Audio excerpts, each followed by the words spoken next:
January 31, 1945, Clark Air Base, Luzon, Philippines.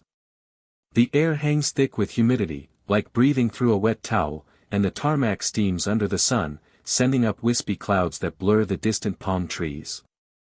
Major Frank T. McCoy adjusts his camera strap, his palms damp with sweat, not from the heat, but from a flicker of disbelief.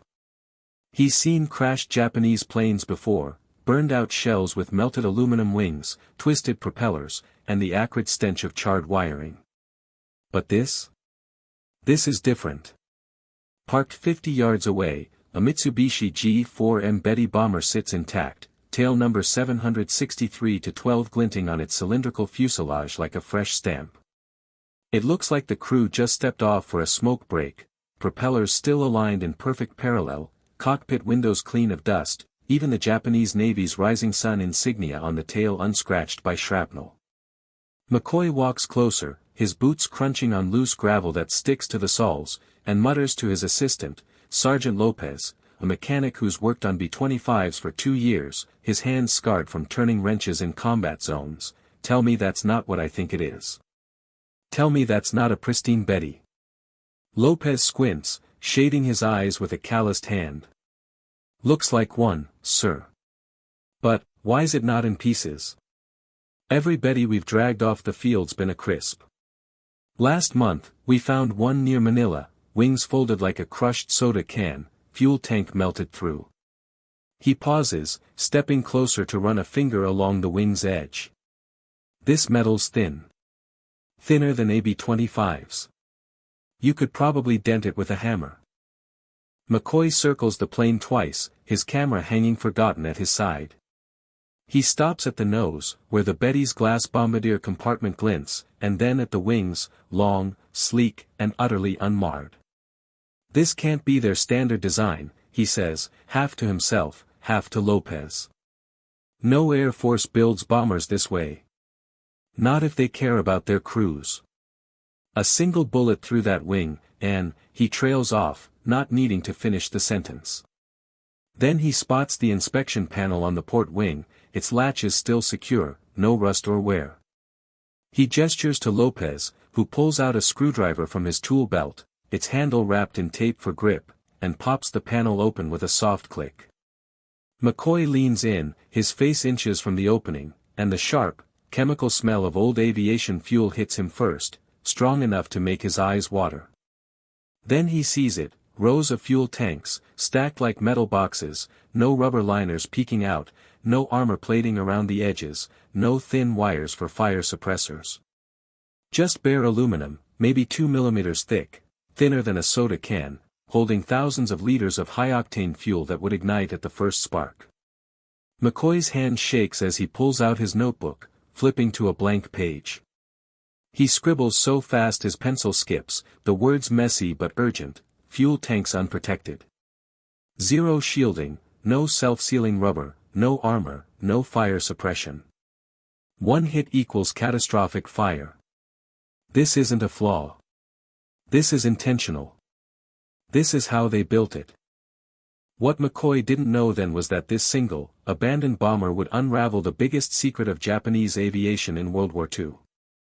It would explain why American pilots joked the Betty was a flying Zippo, why 1.50 caliber round turned it into a fireball that lit up the Pacific sky. It would show how a weapon built for range, for striking targets thousands of miles from home, became a death sentence for more than 10,000 Japanese crewmen. And it would prove a brutal truth: sometimes, the performance you chase costs more than you ever want to pay, more lives, more planes, more hope that the war could ever be won. To get why this Betty mattered, you gotta rewind to December 8, 1941, 24 hours after Pearl Harbor, when Japan's war machine was roaring at full throttle, and the Allies were still reeling from the shock.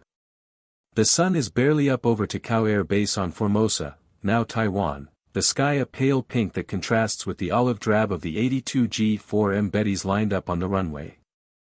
Their engines roar to life one by one, sending vibrations through the tarmac that rattle the control tower windows, and the air fills with the smell of aviation fuel and exhaust. Flight Sergeant Kenichi Kobayashi is in the co-pilot seat of Betty No. 472, his hands tight on the yoke, his knuckles white. He's 22, fresh out of flight school in Osaka, where he dreamed of flying fighters, not bombers. This is his first combat mission, and his uniform still smells like the starch from the base laundry. His pilot, 28-year-old Lieutenant Tanaka, a veteran of China who has a scar across his cheek from a bullet graze, claps him on the shoulder, his voice calm over the engine noise. "Stay calm, Kobayashi.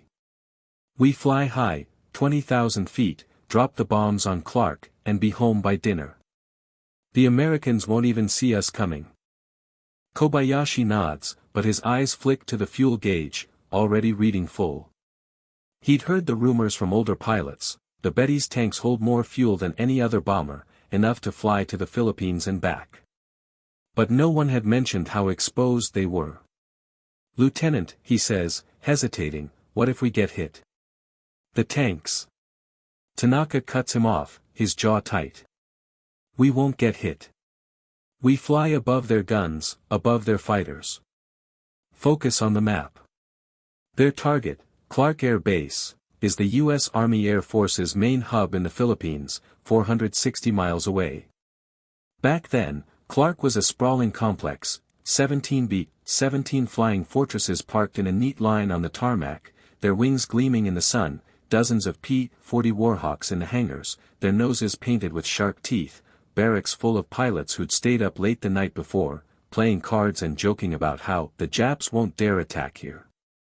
They were wrong. The Bettys climbed to 20,000 feet, the air growing colder, the clouds thinning. Kobayashi checks the map every 5 minutes, his finger tracing the line from Formosa to Luzon. "On course, Lieutenant," he says, his voice steadier now. ETA 12:30 p.m. Tanaka nods, scanning the sky for enemy fighters. There's nothing, just an endless blue, no contrails, no dots on the horizon. At 12:35 p.m., the bombardier, a quiet man named Sato, yells from the nose compartment, "Target in sight.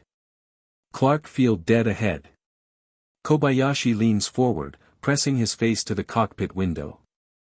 Below, Clark looks like a toy set, tiny planes, tiny buildings, tiny trucks moving along the roads.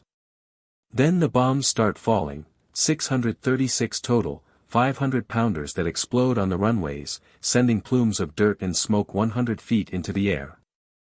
Hangars catch fire, their roofs collapsing, and Kobayashi watches a B-17 go up in flames, its fuselage melting like wax. "Good hits." Tanaka cheers, slapping the instrument panel. But Kobayashi isn't watching the bombs, he's watching the U.S. planes on the ground.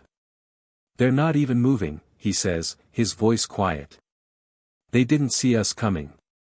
10 minutes later, Zero fighters sweep in at treetop level, their machine guns tearing apart every P-40 and B-17 that survived the bombing. Kobayashi sees 1-0 strafe a line of P-40s, and the planes explode in quick succession, like matches being lit. By 1:20 p.m., the Bettys are heading back to Formosa, their bomb bays empty, their wings still clean. Kobayashi looks over his shoulder at the smoke rising from Clark, a dark column against the sky. "We won," he thinks. "This war will be over soon. We'll be home by spring." He doesn't know it, but this is the Betty's high point, the moment when its range and speed made it seem unbeatable. What he also doesn't know is that the Allies are already learning from their mistake. And when they fight back, the Betty's fatal flaw, those unprotected fuel tanks, will turn it from a weapon of victory into a coffin. 2 days later, on December 10, 1941, 26 Bettys team up with 24 older G4M Betty bombers to attack Force C, a British naval task force sent to stop Japan's advance into Southeast Asia. The force's crown jewels, the battleship HMS Prince of Wales, 43,000 tons, fresh from fighting the Nazis in the Atlantic, and the battlecruiser HMS Repulse, 32,000 tons, a World War I veteran modernized with new anti-aircraft guns. Lieutenant Commander Charles Morgan is on the Prince of Wales bridge, his hands gripping the rail, as the first Bettys appear on the horizon. They came in waves, low over the water, so low you could see the pilots' faces, he later writes in his memoir. We fired every anti-aircraft gun we had, 4.5-inch guns, 2-pounder pom-poms, but they kept coming. Their torpedoes were dead on, like they'd practiced this 1,000 times. The Bettys carry Type 91 aerial torpedoes, 840 kilograms each, with a 205 kilograms warhead designed to sink ships in shallow water. The first torpedo hits the Prince of Wales' starboard side, tearing a 30-foot hole in the hull. Water rushes in, and Morgan hears the scream of metal as bulkheads collapse. "Abandon ship," someone yells, but he stays, helping sailors lower lifeboats. On the Repulse, Seaman Thomas Jones, 19, a farm boy from Wales who joined the Navy to see the world, stands at his post, a 2-pounder gun, and fires at the Bettys. "I hit one, saw the bullet holes in its wing, but it didn't go down," he later says. "It just kept flying, dropped its torpedo, and turned away. The torpedo hit the port side, and the ship shook like a leaf. Water poured in so fast, we couldn't plug the holes. The captain said to jump, so I did. By 1:33 p.m., both ships are gone, Prince of Wales first, sinking bow first, its flag still flying, Repulse 13 minutes later, rolling onto its side. 841 British sailors die. Jones is one of the lucky ones, he's picked up by a destroyer, cold and soaking wet, but alive. The world is shocked. Headlines in London scream, "Naval disaster," and in Tokyo, newspapers call the Betty, the Empire's sword. Kobayashi, who flew on that mission too, sits in the mess hall after landing, drinking hot tea, and listens to the pilots brag. "We didn't lose a single Betty," one says. "Not one. This plane is unbeatable." Kobayashi wants to believe it. But as he stares at his tea, he thinks of the thin aluminum wings, the unprotected tanks. A small voice in his head whispers, "What if we're wrong? What if the Americans learn to hit those tanks?" He pushes the thought away. The war is going well. They're winning. Nothing can stop them. The man who made that fatal choice, the one that would kill thousands of crewmen like Kobayashi, was Kiro Honjo, the lead engineer at Mitsubishi tasked with designing the Betty. Back in 1937, the Japanese Navy gave him a list of demands that sounded impossible for 1930s aviation technology. Top speed, 398 km per hour, 247 miles per hour, to outrun enemy fighters. Range, 4,722 kilometers, 2,934 miles, unloaded, 3,700 kilometers, 2,300 miles, with bombs or torpedoes to hit distant targets like the Philippines or Australia. Cruising altitude, 3,000 meters, 9,800 feet, to avoid low-altitude anti-aircraft fire. Honjo, 45, a graduate of Tokyo Imperial University's engineering program who'd studied at Junkers in Germany, where he'd learned to design bombers for range, knew right away, to hit these numbers, he'd have to cut weight, a lot of weight. He gathered his team in Mitsubishi's Nagoya factory in early 1938, spreading blueprints across a conference table that still had coffee stains from the morning's meeting. The room was cold, the windows frosted over, and the only light came from overhead bulbs that cast harsh shadows. "Let's do the math," Honjo said, pointing to a line on the blueprint labeled, "Empty weight, 6,741 kilograms.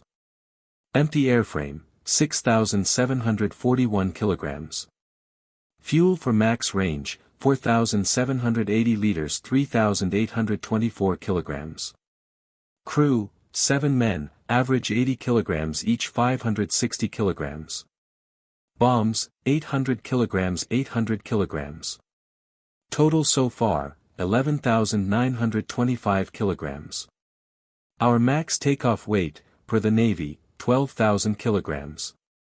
We have 75 kilograms left. That's less than the weight of 2 crewmen's gear." A young engineer, 28-year-old Hiroshi Sato, who'd joined Mitsubishi straight out of college, eager to design planes that would protect Japan, spoke up, his voice tight with frustration. "What about protection? Self-sealing fuel tanks, they add 200 kilograms, but they'll save lives. If a bullet hits a tank, the rubber swells and plugs the hole. Armor for the crew. Another 150 kilograms, protect the pilot, the bombardier, the gunners from shrapnel. Fire suppressors. 50 kilograms. We need these. Without them, this plane is a death trap. Honjo shook his head, his jaw set. 200 plus 150 plus 50 is equal to 400 kg. That puts us at 12,325 kilograms, 325 kilograms over max weight.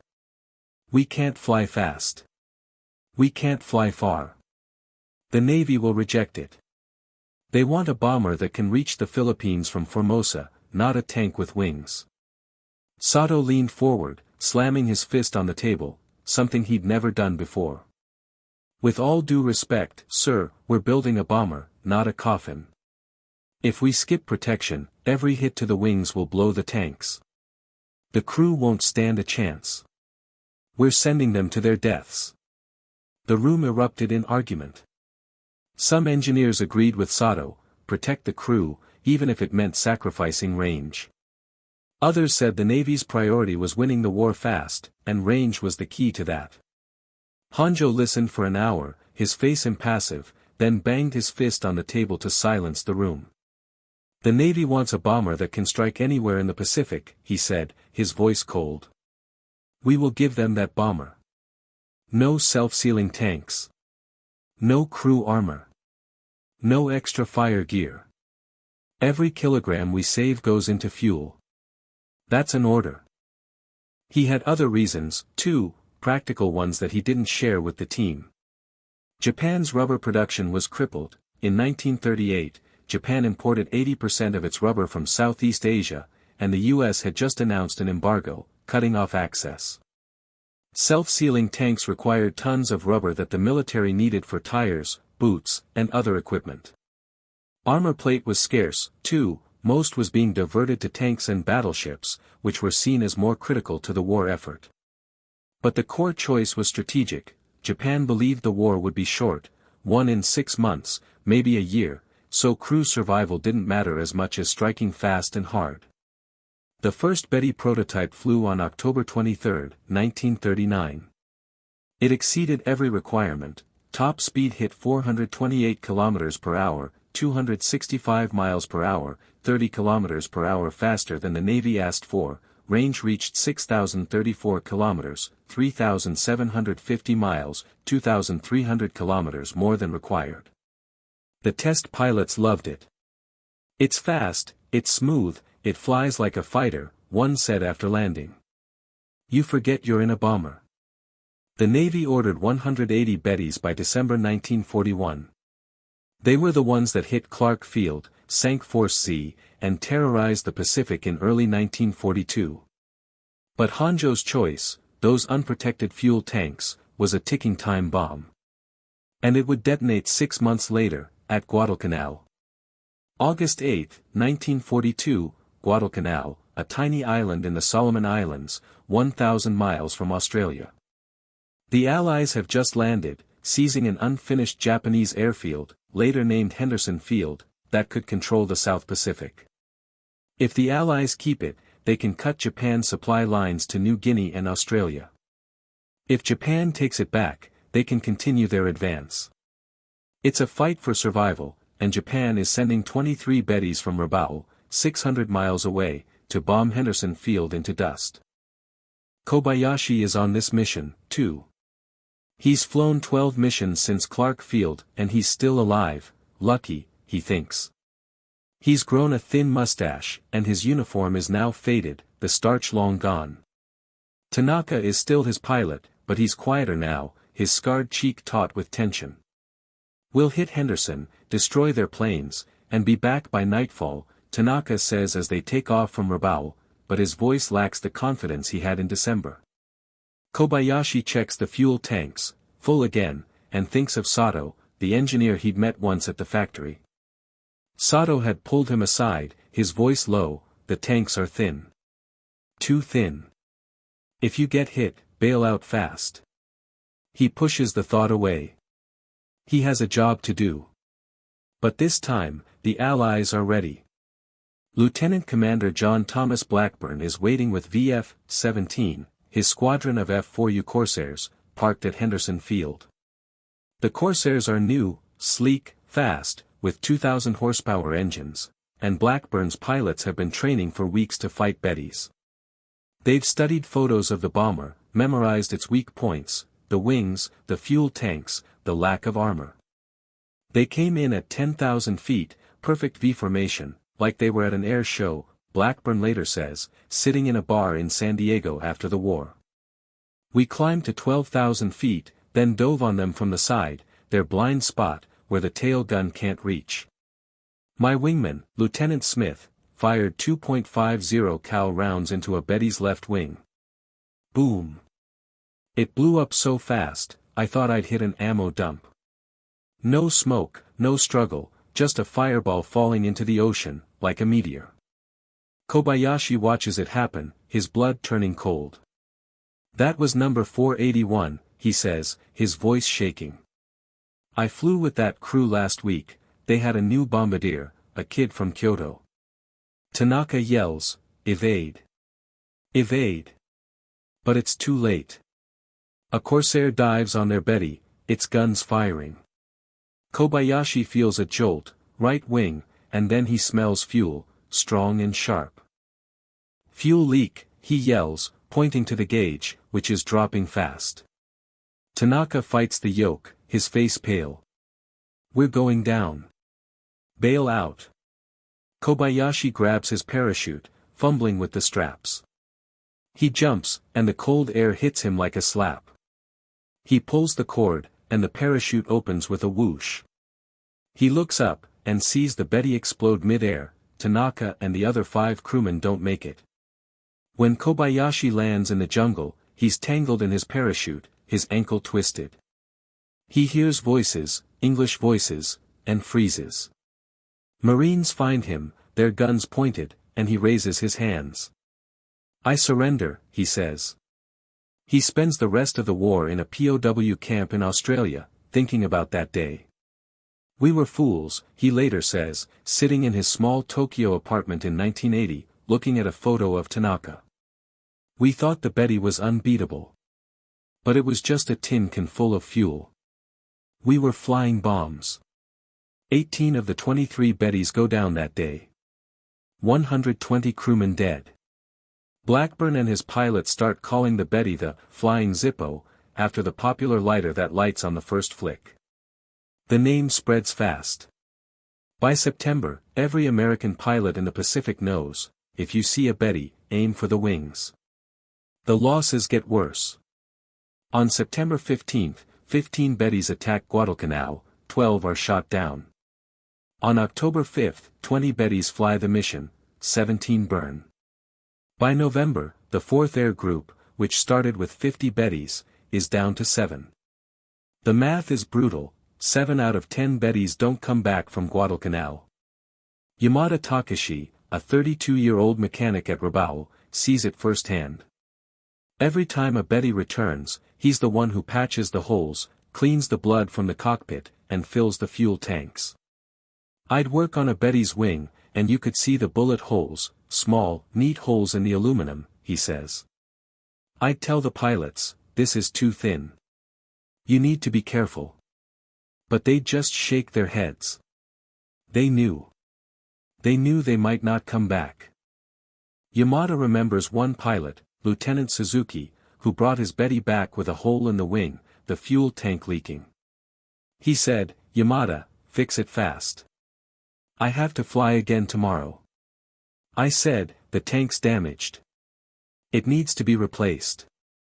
He said, "We don't have time. Just patch it." I did. He didn't come back.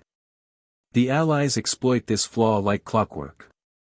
They set up fighter pickets, squadrons of Corsairs and Hellcats, 100 miles from Guadalcanal, waiting for Bettys to fly in. They teach pilots to attack from the side, where the Betty's tail gun, a single 20mm cannon, can't reach, and aim for the wing roots, where the fuel tanks are most concentrated. Lieutenant Mike O'Connor, a Hellcat pilot with VF-33, describes the training. We'd fly against dummy Bettys, wooden frames with painted wings, and practice aiming for the wing roots. The instructor would yell, "Hit the wings! Hit the wings! One shot's all you need." And it was. In combat, you line up, pull the trigger, and watch them burn. It's not even fair. They don't stand a chance. By mid-1943, the Japanese Navy can't ignore the losses. Admiral Isoroku Yamamoto, who'd planned the Pearl Harbor attack, sends a memo to Mitsubishi, "Fix the Betty. Reduce losses, or we will stop production." Honjo's team scrambles to make changes, but they're limited by Japan's shrinking resources.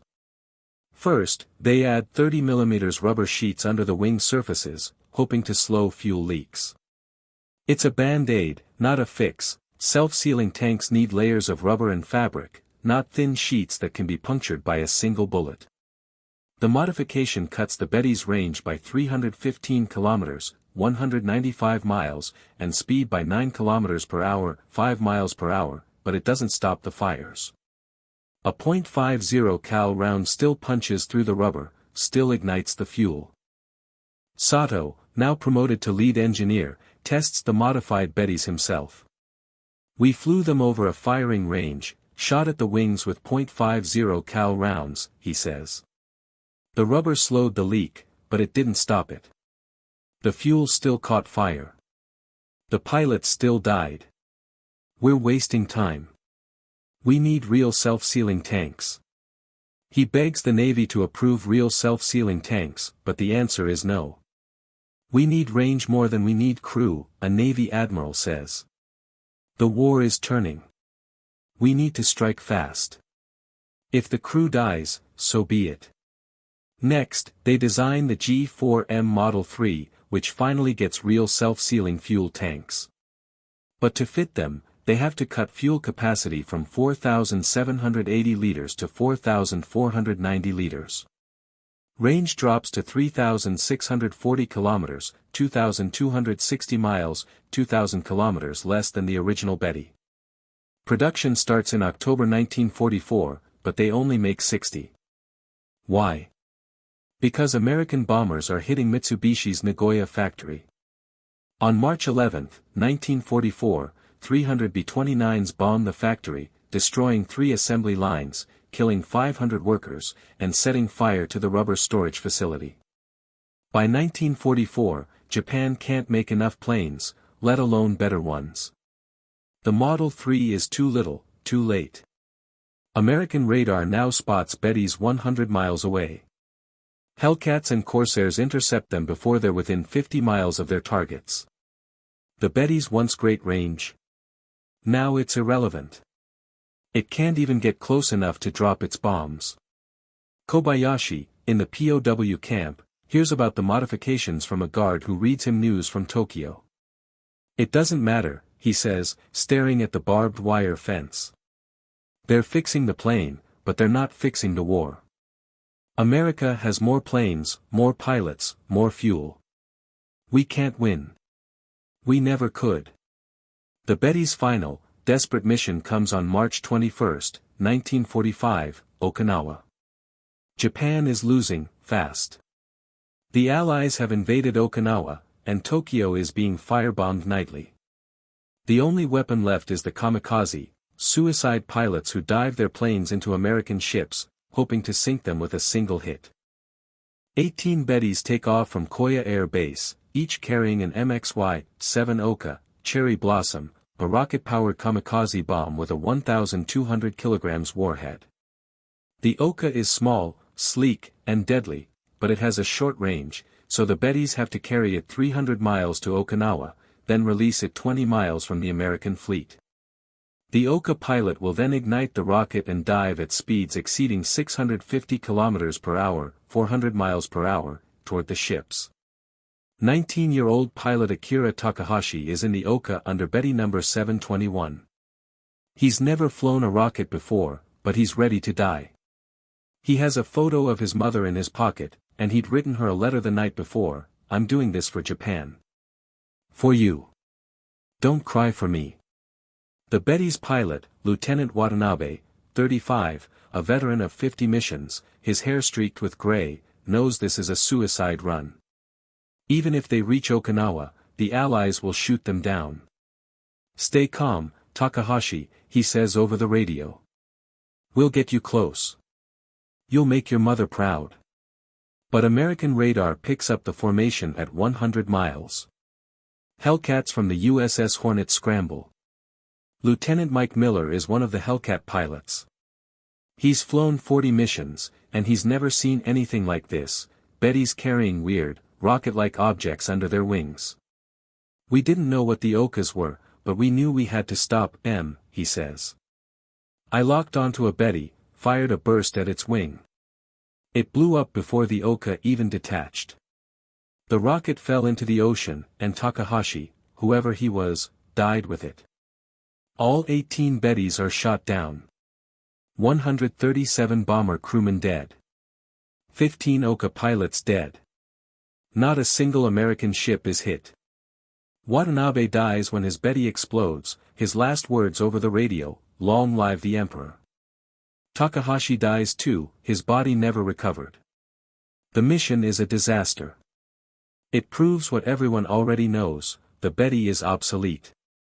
It can't survive, can't fight, can't even deliver a suicide bomb. By August 1945, Japan's surrender is inevitable.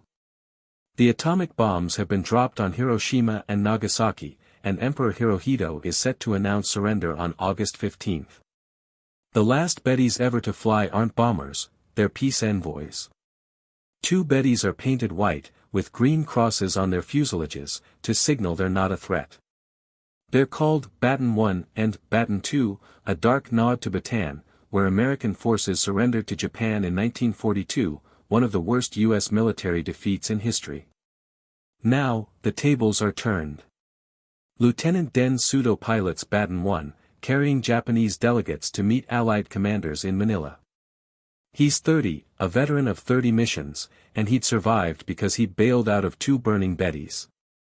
"We took off with no weapons, no ammo, just enough fuel to get there," he says. "American fighters escorted us. They didn't shoot. They just flew beside us, watching. It was surreal, this plane that had killed so many Americans, now flying for peace. I kept waiting for it to blow up, but it didn't. For once, the Betty didn't let us down." Sudo thinks about the Betty's legacy as he flies. "We built it to win the war," he says. "But it became a symbol of our defeat. All that range, all that speed, none of it mattered when we couldn't keep the crew alive. We valued the plane more than the men flying it. That's why we lost." When Japan surrenders on August 15, 1945, Mitsubishi has built 2,414 Bettys. But only a handful are left. Most are at the bottom of the Pacific, or melted down for scrap. The rest are abandoned, like the one Major McCoy found at Clark Field. McCoy's report on that Betty is classified secret until 1960. When it's declassified, American engineers read it and shake their heads. They know the trade-off Honjo made, they'd faced it too. But they chose differently. Take the B-17 Flying Fortress. It has self-sealing fuel tanks, armor plating for the crew, 0.3-inch steel for the pilot's seat, fire suppressors, and even armored glass for the cockpit. It's 2,000 kilograms heavier than the Betty, can't fly as far, max range 3,219 kilometers versus the Betty's 6,034 kilometers, but its crew survival rate is 3 times higher.